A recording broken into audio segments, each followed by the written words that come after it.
সবাই কেমন আছো? তো আমি ভালো আছি। তাই আজকে একটা মটনের রেসিপি নিয়ে আসছি। তাই মটন নিয়েছি আর কি বলে কারি পাত্তা নিয়েছি।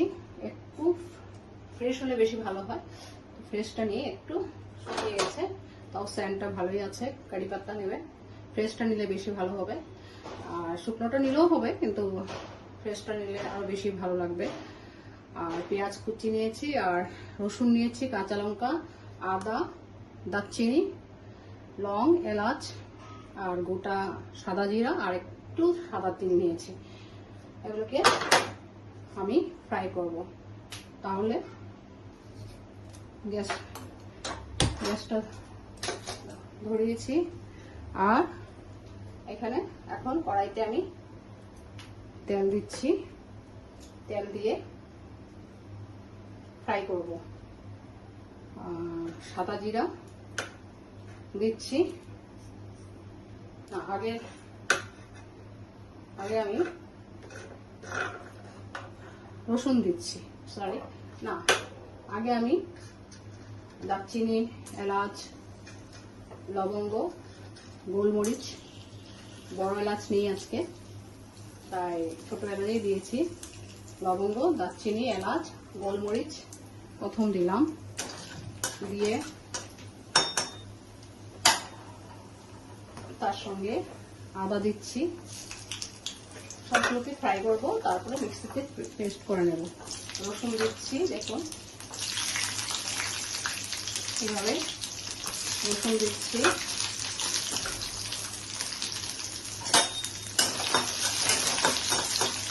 রসুন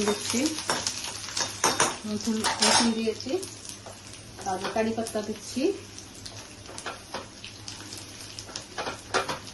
বেশি দিন হয়নি, এক সপ্তাহ হয়েছে। কারি পাতাগুলো একটু ড্রাই হয়ে গেছে। কারি পাতা দিলাম, তাও সুন্দর একটা সেন্ট। কারি পাতা ড্রাই হলেও কারি পাতার সেন্ট থাকে, এবং তেজপাতা যেমন শুকনো হলেও সেন্ট, সেরকমই কারি পাতা, কস্তুরি পাতা, এগুলো সেন্টটাই আলাদা হয়। তো কারি পাতা দিয়েছি, দিয়ে কাঁচা লঙ্কা দিচ্ছি। দই লাগবে, দইও নিয়েছি, দেখুন এইভাবে কাঁচা লঙ্কা দিচ্ছি, আর সাদা তিল আর সাদা জিরা এইভাবে একটু দিয়ে দেবো, দিয়ে ফ্রাই করে দিচ্ছি।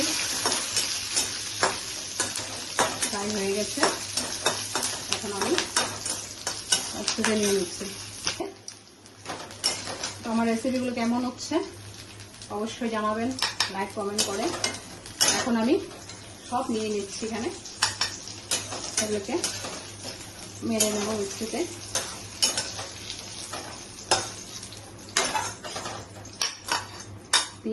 একটু তিল দিয়েছি, গোটা জিরা, দুর্দান্ত গন্ধ বেড়েছে, কারি পাতার গন্ধ আছে, রসুনের গন্ধ, আদা, গরম মশলা। আর এখন আমি আবার একটু তেল দিচ্ছি। দেখুন তেলটা গরম হয়ে যাচ্ছে। ততক্ষণে আমি এটা, তেল গরম হতে হতে ততক্ষণে আমি এটা পেস্ট করে নিচ্ছি। তেলটা গরম হয়ে গেছে, এখন আমি পেঁয়াজ দিয়ে দিচ্ছি।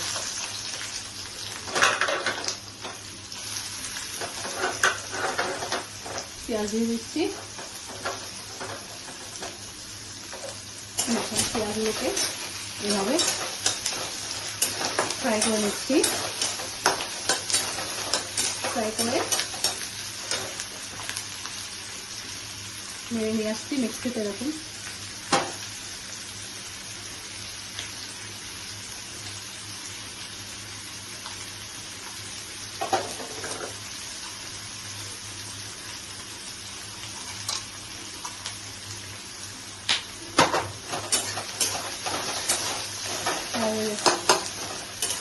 হলে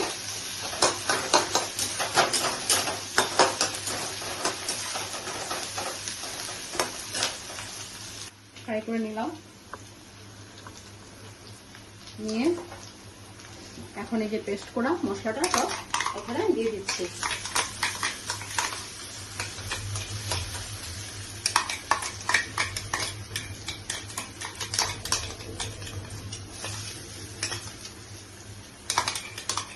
দুর্দান্ত গন্ধ বেরোচ্ছে, এখনই এত গন্ধ বেরোচ্ছে, মটন তো পরেই নি, এই মশলাতে এত সুন্দর। দেখুন এখানে সব দিয়ে দিলাম, এভাবে সব দিয়ে দিয়েছি। এটাতে কিন্তু বেশি লাল মরিচ পড়বে না, কাশ্মীরি মরিচ এগুলো কিছুই পড়বে না, এটা এইভাবে কালারটা হবে। সব যদি কালার হয়ে যায়, সব তো একই ধরনের রেসিপি হবে দেখতে মনে হবে, কিন্তু একই ধরনের রেসিপি না, এটাতে অনেক কিছুই তো আমি মটন কষা করেছি, মটন ডাক বাংলা করেছি, আরও মটন কি মনে নেই, যাই হোক এটা অন্য ধরনের হচ্ছে, একই ধরনের না, তার জন্যই আলাদা আলাদা সিস্টেম করে করছি। তাহলে এখন আমি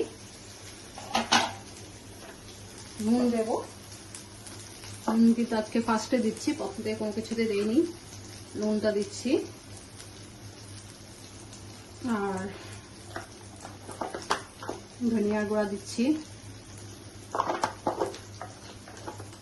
জিরার গুঁড়া দিচ্ছি, হলদি দিচ্ছি, এভাবে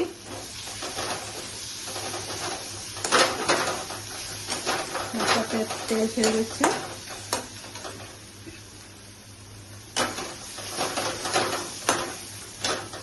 তাহলে দেখুন একটু দই দিচ্ছি, একটু দই দিলাম। মশলার থেকে দেখুন কি সুন্দর তেল ছেড়ে দিয়েছে, দেখুন তেলটা ছেড়ে দিয়েছে, দই দিয়েছি, এখানে কোনো বেশি ঝালও হবে না, এটা একটু মিষ্টি ঝাল মতন কম ঝাল হবে। কারি পাত্তা পড়েছে বেশি, এখানে হলো মেন হলো কারি পাত্তা, কারি পাত্তাটাই বেশি তার জন্য দিয়েছি। তাহলে এখন আমি মটনগুলি দেখুন মটনগুলি দিয়ে দিচ্ছি, এভাবে মটন দিয়ে দিলাম।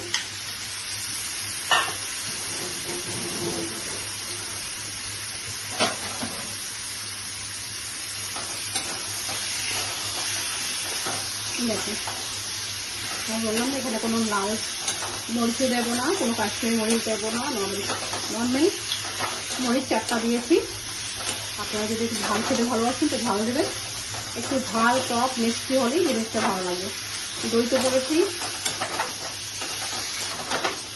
কাঁচা লঙ্কা হবে, কালারটা এভাবেই হবে, কালারটা কোনো কিছু কিন্তু আপনার লাল হবে না। তাহলে এটাকে আমি 10-15 মিনিট ঢেকে রাখবো, মটনটাকে এভাবে করে 10-15 মিনিট ঢেকে রেখে দেবো।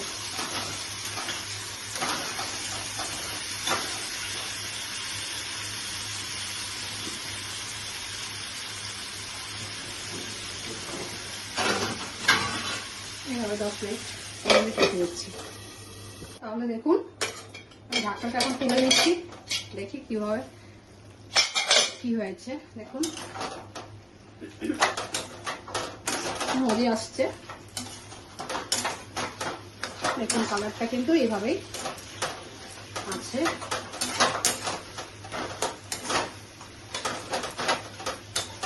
সুন্দর গন্ধ বেরোচ্ছে দেখুন।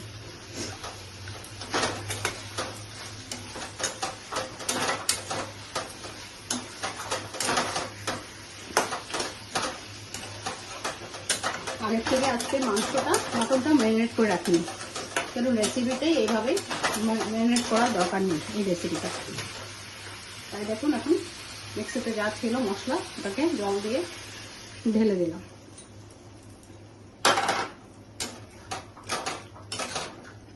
দিয়ে আমি আবার 10-15 মিনিট ঢেকে রেখে দিচ্ছি। 10-15 মিনিট পরে খুলবো মটনটা, এই ঢাকনাটাকে।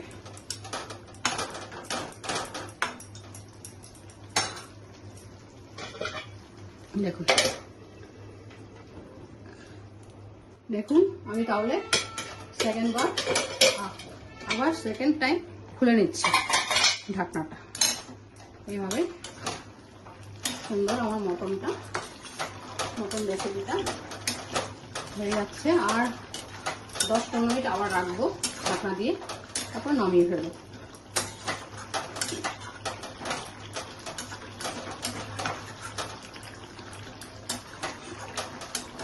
দেখুন সুন্দর গন্ধ বেরিয়েছে। আপনারা বাড়িতে অবশ্যই করে জানাবেন, তাহলে বুঝতে পারবেন রেসিপিটা অনেক টেস্টি। কিছু দেবো না, তাহলে গার্নিশের জন্য ধনে পাতা নিয়েছি, কাঁচা লঙ্কা নিয়েছি আর লেবু, বাস। আর কিচ্ছু দেবো না। তাহলে আমি আবার 10 মিনিট আবার ঢাকনা দিয়ে রাখছি। 10 মিনিট পরে আবার চলে আসছি আর ঢাকনাটা তুলে নিলাম। দেখুন দুর্দান্ত দেখেছেন।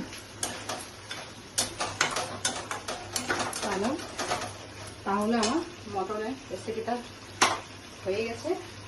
আমি এখন প্লেটে সার্ভ করে নিচ্ছি, প্লেটে নিয়ে নিচ্ছি।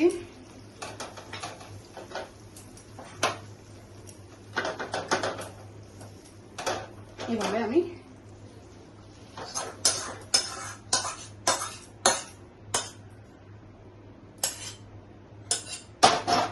মটনটাকে নিয়ে নিলাম।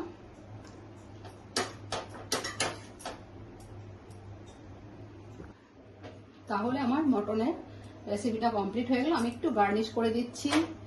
লেবু তো সব কিছুতেই ভালো লাগে, এইভাবে করে লেবু দিয়ে দিচ্ছি। লেবু তো এমনি সবাই খেতে চায়, এইভাবে করে দিলাম লেবু। আর কাঁচা লঙ্কা দিয়েছি। দেখুন দুর্দান্ত রেসিপি। আর একটু ধনে পাতা দিয়ে দিচ্ছি, দিতে হবেই ধনে পাতাটা। কারি পাতা, ধনে পাতা এসবের জন্যই তো আরো টেস্টি মটন রেসিপি। একটা নতুনত্ব রেসিপি দেখালাম। দেখুন তাহলে কেমন হয়েছে মটন রেসিপিটা, আমাকে অবশ্যই লাইক কমেন্ট করে জানাবেন। তাহলে আপনারা ভালো থাকুন। আমি আজকে রাখছি। Thank you, bye bye. দেখুন